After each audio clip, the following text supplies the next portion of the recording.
Good day, everyone. My name is Sunshine Jeffcoat. With me today, I have Mrs. Barbara Nash, who is representing District 124, running for the House seat. Good morning, Miss Nash. Good morning, Sunshine. It's very nice to meet you. Pleasure meeting you. Today, Ms. Nash, we want to just first thank you for participating in this Q&A session with SC for Ed. And at this time, if you'd like to take a moment to explain your platform and why you're running, and then we'll go into our 4 questions. Thank you so much. I am Barb Nash, as you said. I live in town, Beaufort, and I'm the Democratic candidate for House District 124. I thank you for this opportunity to reach out to those members of SC4Ed who may watch this video. I want to tell you a little bit about myself. I'm an advanced practice registered nurse in primary care, and I'm also a nursing educator at both the undergraduate and the graduate level. I graduated from a diploma school of nursing, which was the traditional way for nurses to get educated at the time I became a nurse. But then I got a bachelor's from Ohio University and a master's from the Ohio State University. I always have to laugh because they didn't have a "the" at the time I went there. So I had a very, very traditional start to a very untraditional, non-traditional nursing career. I have held various university faculty positions, but my claim to fame is that my practice partner and I were the very first nurses in the state of Ohio to open an independent private practice. Wow. So we deliver primary care to the consumer in our practice. I'm a businesswoman because I ran my practice, and we also started a continuing education company for healthcare professionals.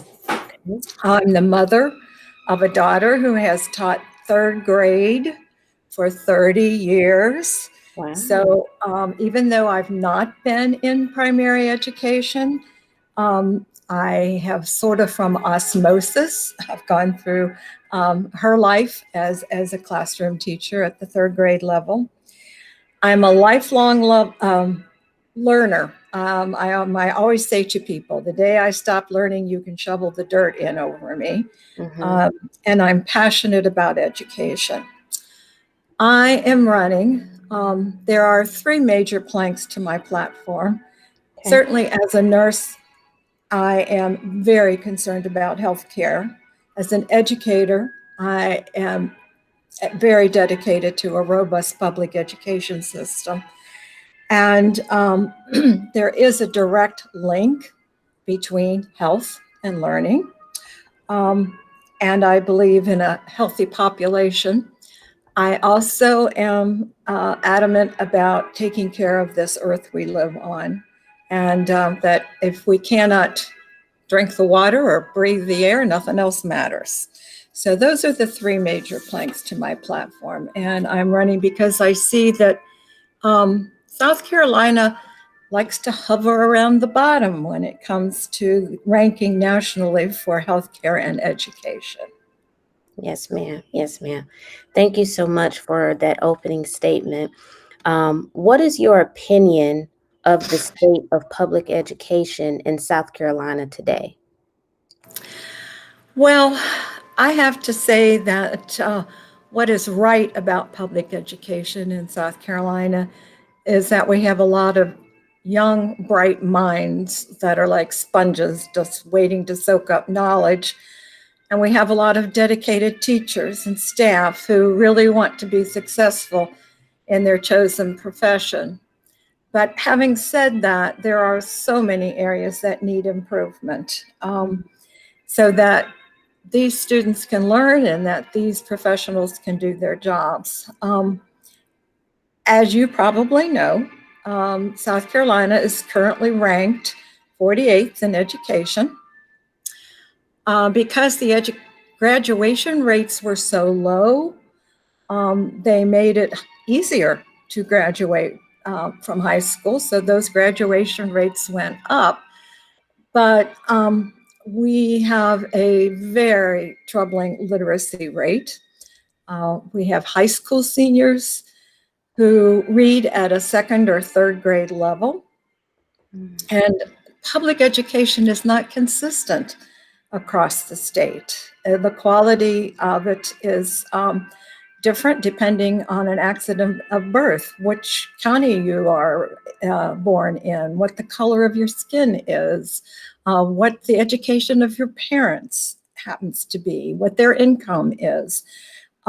So we just do not have consistent robust public education system across the state. And even in the more affluent counties, that Beaufort County is considered one of the more affluent counties. Even in the more affluent counties, there's still problems in terms of the quality of education and attracting and retaining qualified faculty. We have a child poverty rate in this state that is something not to be proud of. We rank number 43 in the nation in child poverty. And we have somewhere in the neighborhood of 12,000 homeless children. And there's no way to know whether those children are in school or not. But we certainly know that it is a problem, and it's one that tends to be an invisible problem. People don't see the child poverty. The money that is set aside for education just doesn't make its way down to the classrooms. That is a problem. Low salaries make it difficult for South Carolina to attract and retain teachers. So many of them have to work second jobs in order to make ends meet. And some of them, if they didn't have a partner or a spouse, could not afford to have decent housing based on their salary. So I understand that. I've talked to a high school teacher who waits tables evenings and weekends in order to make ends meet. But I understand that 50% of new teachers leave the state within the first 5 years. That is a huge turnover rate. And that actually costs money to recruit and orient and train new teachers. This laundry list goes on. The infrastructure is crumbling. Many of the schools and the classrooms have not been upgraded or updated in decades. The teachers lack equipment and supplies. I know of one teacher that I talked with who usually spends in a typical school year $2,000 to $3,000 out of pocket to supply her classroom. And she's only able to do that because she has a spouse who has an income, and that allows her that freedom to do that. But teachers shouldn't have to do that. They should not have to pay out of pocket. We know with this recent COVID crisis and going to online learning that there's big issues with broadband across the state, huge pockets where people cannot get the internet. But not only that, if we have the internet, if we somehow solve that problem, we have families that can't afford to have connection to the internet, and certainly not to have the technology or, such as a laptop or some mechanism to connect and to learn. We need a funding source for education that we can all understand, and it needs to be consistent for year, from year to year, so that the district, the school, the teacher knows that this amount of money is going to get filtered down to their classroom. And this amount of money is going to end up in their pocket as a salary. And it needs to be consistent from year to year. You know, I see so many parallels between K through 12 education and the issues facing teachers and the profession of nursing.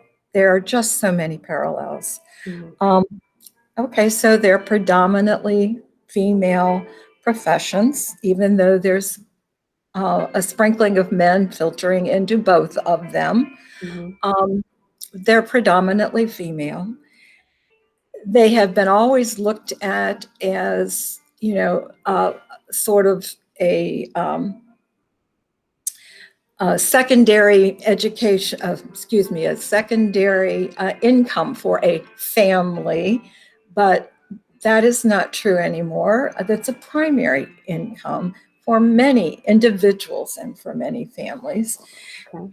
And teachers and nurses are asked to do more with less. And their long hours.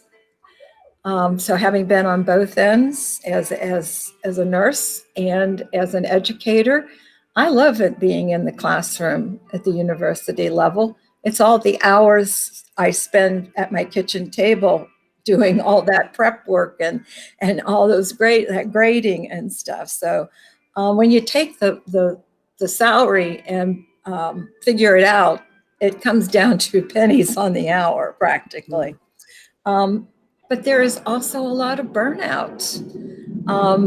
You know, young teachers graduating, get in the classroom, and the reality shock is very strong. And the same with nurses. When we have a brand new registered nurse on a unit in a hospital, the reality shock is something, and they think, is this what I signed up for? Is this what I thought I was going to be doing? And there's many who leave the profession because and look for something else to do. And often legislators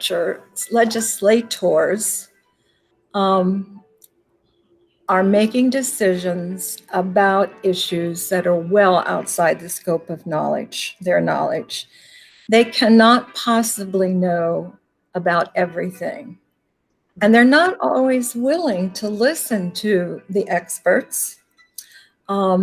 It's my understanding, and I may be wrong, that there isn't currently an educator in the legislature at the moment. I don't think there's a nurse in the legislature. But one day you can be a farmer, and the next day you can be sitting in the legislature making decisions about education and healthcare, and you don't have anything to base those on.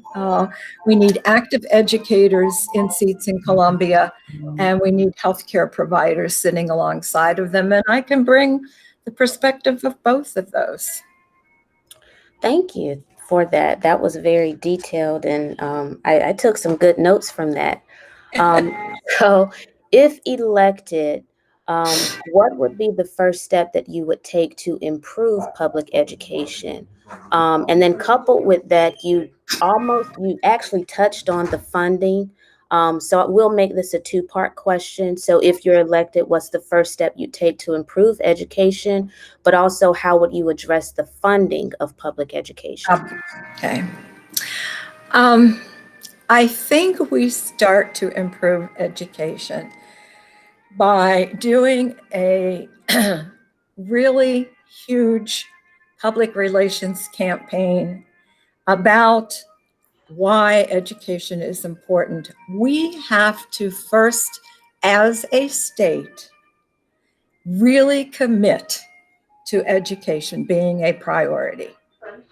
and that it's the best investment that we can make in the state's and the state's future. So the change has to start with how we value education and our commitment to it. Currently, the state constitution requires that we provide a minimally adequate education for our students. And what does that say? A minimally adequate education.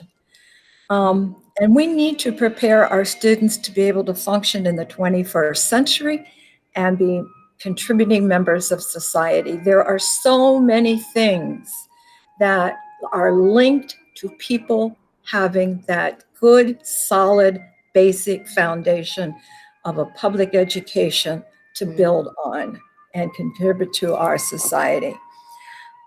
We need to look at a long-term overhaul of the system and not a piecemeal, incremental patchwork approach.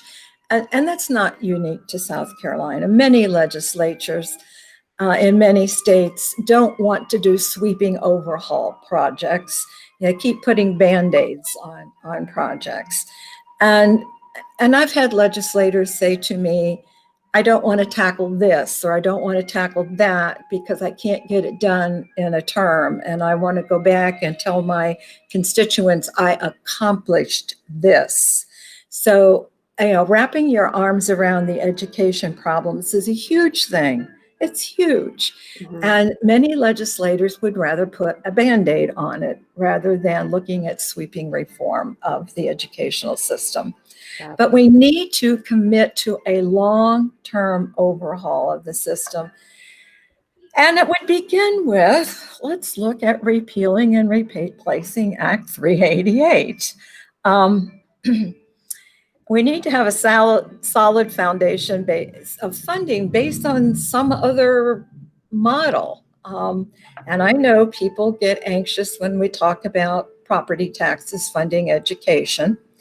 But, and I'm not sure that I have the magic answer, but we got to come up with something better instead of Act 388. I have asked people, I have read Act 388. I have asked people to explain Act 388 to me, and no one can. All I can tell you is that everyone I have talked to has said they don't like Act 388 and would like to repeal it and replace it. And we must have the funding in order to do anything to move forward and build on it. We need to hire teachers at a livable wage with a benefit package that is comparable to the corporate sector. We need to fully equip classrooms consistently across the state for the 21st century. We need to reduce class size, especially since the mix of students who are now mainstreamed into the classroom is such that the teacher is expected to teach to an incredible, diverse level of learning abilities in the classroom. So how do you do that with a large classroom of students? So in order to bring students along, we need to have smaller class sizes. Teachers need to have duty-free time in order to do preparation. I know that there are teachers who get their free time taken away by meetings. They have their free time taken away by having to do playground duty. They have some of them don't even, they're like nurses. They don't even have time to stop and eat lunch. So they need to have a protected free time in which to do that paperwork, that preparation work that they're required to do. We need support services. They're asked to be all things to all pupils, to all their students. And you cannot be the teacher, the nurse, the social worker, the counselor, and the substitute mom, the whole shebang, and actually do what you were educated and want to do and are passionate about, and that is to teach. So I certainly do know school nurses. I know school nurses who have to cover many, many buildings. I would like to see a school nurse in every school. You cannot learn if you're not well. I would like to see counselors, mental health counselors, and career counselors in each school. It's an investment. People look at it and think, "Oh my goodness, there can be a cost up front for putting a nurse, a counselor, mental health professional, career counselors, um, student resource officers, teachers' aides in the classroom." The payoff will be so great in the end by doing that. It's an investment that will have a payoff at the end because the teacher will be able to teach and the students will get the services they need, and we will have less problems with classroom discipline. We will have less issues, students getting help for mental health issues that go undiagnosed or untreated for eons because they don't have any resources. Sure. I have a dream. This is going to sound kind of out there, but we have a shortage of primary care providers in South Carolina. It's not exactly unique to South Carolina, but it is certainly quite acute here in terms, even along the coast and in some of the bigger population centers, there still aren't enough primary care providers.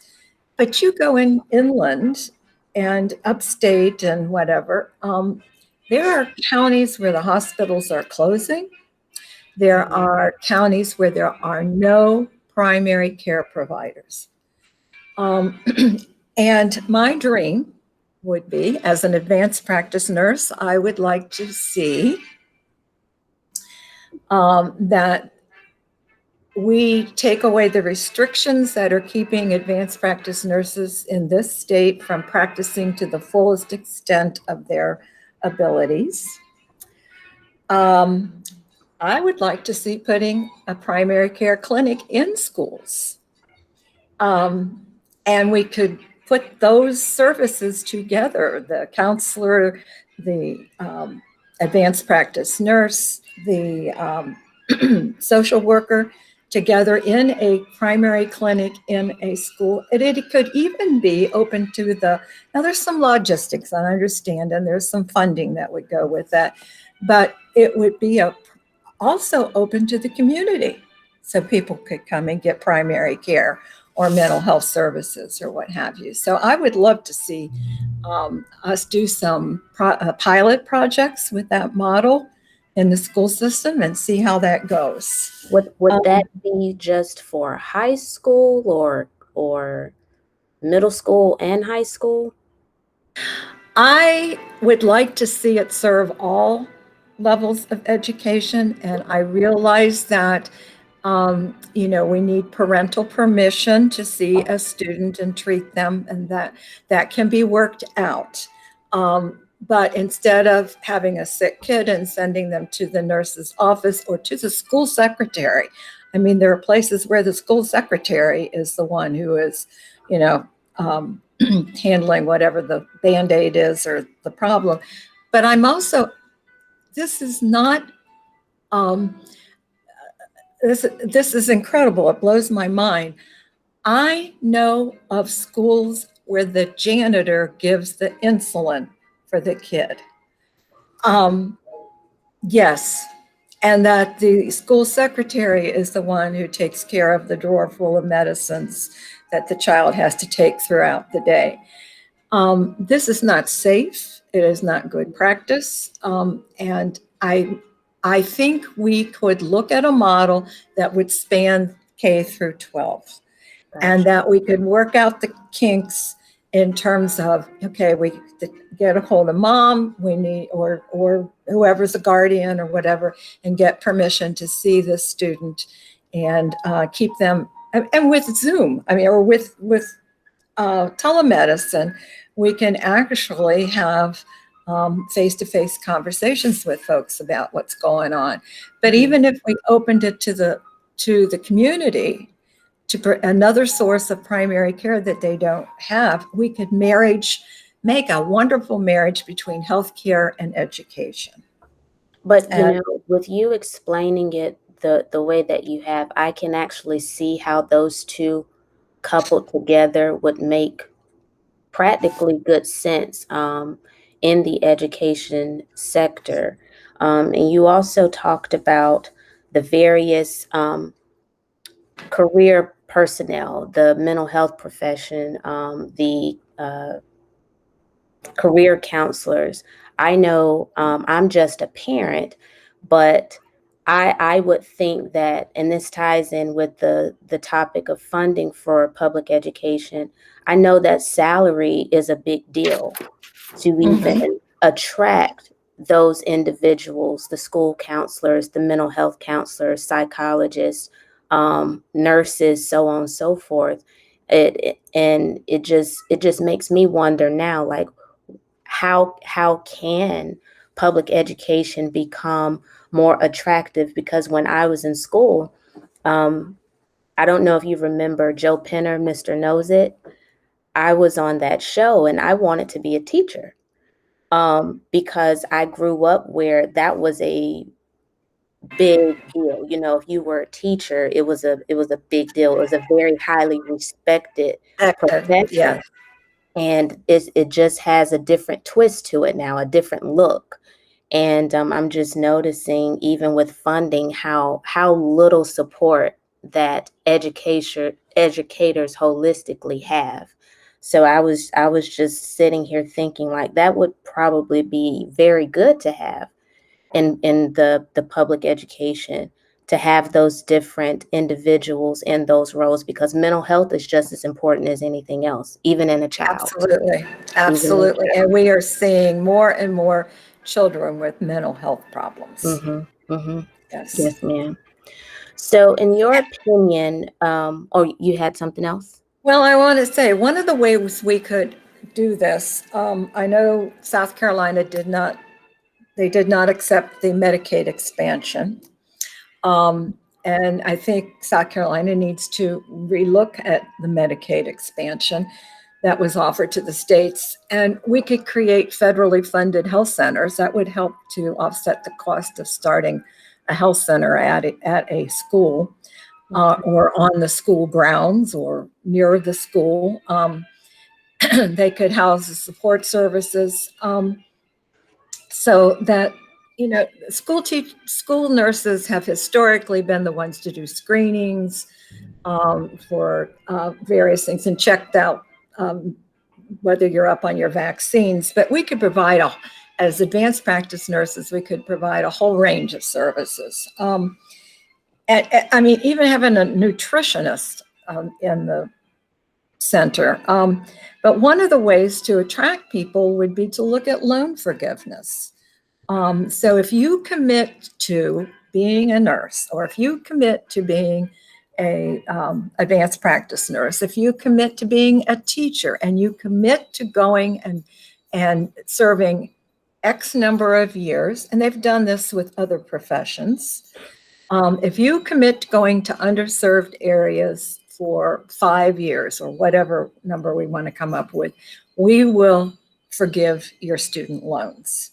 That is a big draw for, but it's a two-way street. You can't learn if you're not healthy, and studies show that educated people tend to be healthier. They make better choices and live healthier lives. So we can impact both education and the health of this nation, by this state, by investing in it simultaneously. Gotcha. And in case, unless it's changed, I believe that loan forgiveness for public service professionals and teachers are one of them. I believe that's still in place. but I do think it's only for specific areas of schools, and I believe it's 7 years before you can, you know, become eligible, if you will. So, in your opinion, Mrs. Nash, what would a successful accountability system for education look like in South Carolina? I'm sorry, would you repeat that question? Yes. In your opinion, what would a successful accountability system for education in South Carolina look like? I think that, excuse me, um, there, that's a $64,000 question. There has to be accountability. And yet, I don't know if we've ever come up with the best way to measure outcomes for public education. As sometimes it's the graduation rate. Sometimes you've reached a number of credits, so therefore you're okay to go. And I think one of the problems is that we have taught students to the test. I am really opposed to this testing so much because it has changed the way we teach. We teach to the test.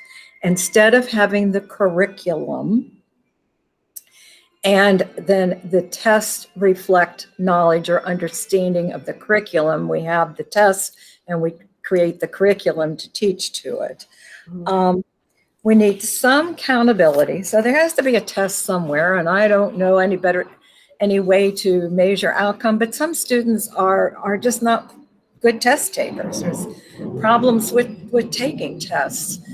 Although they possess the knowledge, it does not come through on a standardized test. Right. And at least 60% of the test scores are correlated with out-of-school factors.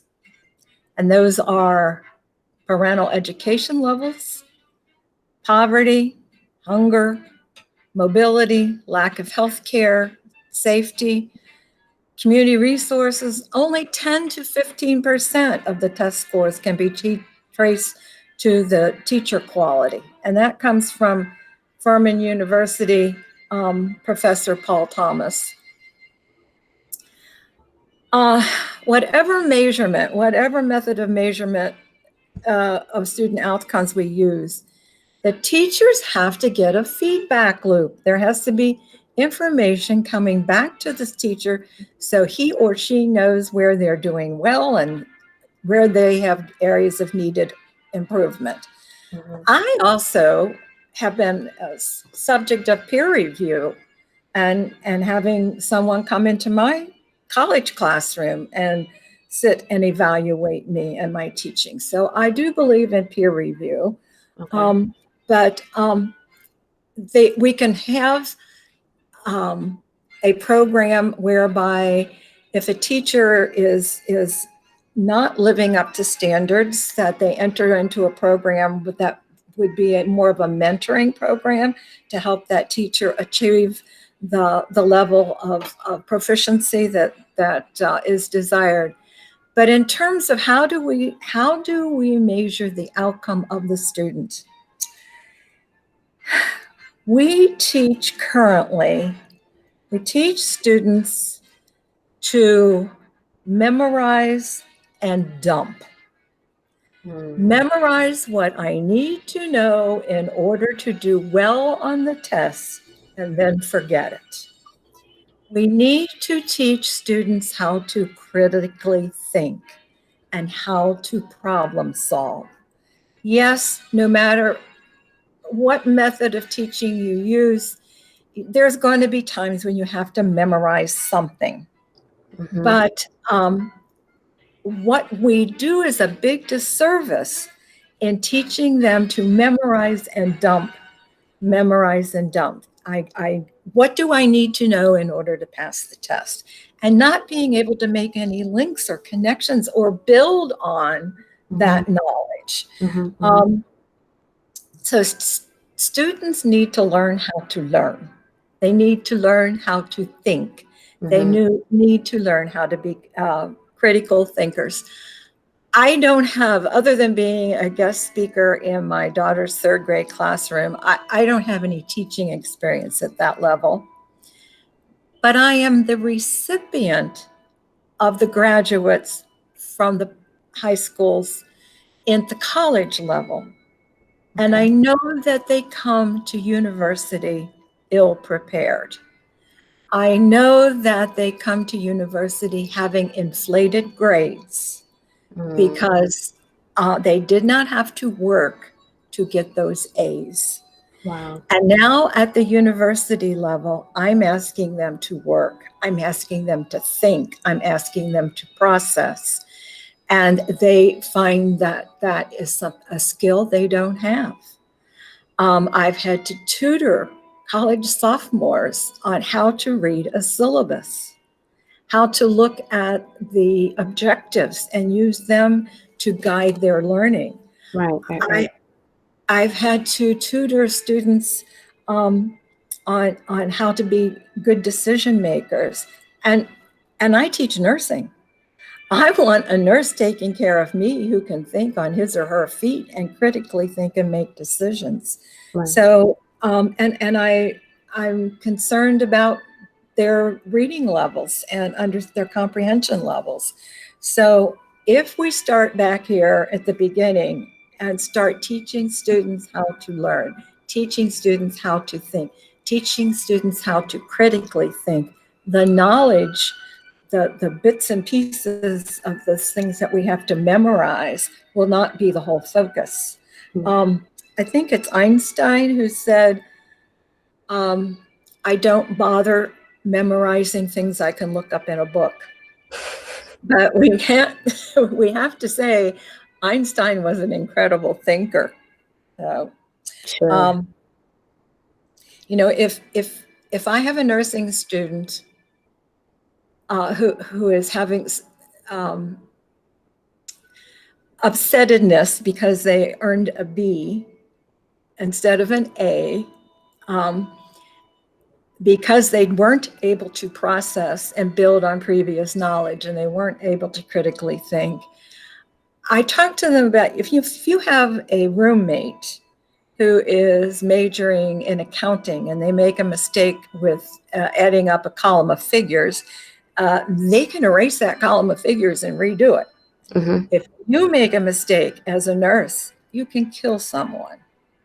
So I need to help you learn how to do this critical thinking. And it would sure help us at that level if students already knew how to do it. Yes, ma'am. Yes, ma'am. Well, thank you for your time. Is there anything else that you'd like to close us out with regarding the public education in South Carolina? Well, I do think that we do need to make education a top priority. We need to value it and see it as an investment. Um, just because I am a first time candidate does not mean that I have no experience with the legislature. Mm-hmm. Um, I was president of the Ohio Nurses Association with 10,000 members. I was in the legislature, in the talking to legislators. I was in committees testifying. I helped write legislation. And I know it's not an easy process to make sweeping change, but we can't keep shying away from it because it's hard work. We have to commit to the hard work. Mm-hmm. Um, we need to have legislators who roll up their sleeves and are willing to find the way to educate our students and to make teaching a respected profession again in Mm-hmm. South Carolina. Absolutely. Um, I was watching a program on television not too long ago, and this gentleman was on a boardwalk at a seaside resort, and he had a microphone, and and it was the 4th of July. And he was stopping people randomly and asking them questions about um, what's the 4th of July? And what does it mean? What does it stand for? And who did we gain our independence from? And who was the first president of the United States? And I just could not believe people couldn't answer these basic questions. They had no idea. They just saw 4th of July as a day to, you know, to party and have fun. I know that Confucius gets attributed with having said many things, but Confucius said, if you're planning for a year, plant rice. If you're planning for 10 years, plant trees. If you're planning for 100 years, educate children. Hmm. I think that we need to educate children if we're going to have a future. That's really good, really good. On behalf of SC for Ed, Ms. Nash, we want to thank you again for sacrificing your time to even participate in this session. We appreciate you actually advocating for public education the way that you have, and making your own contributions to educating, even if it's nursing students. So we appreciate you for that. And if you hold for 1 minute, I'm going to end recording at this time, okay?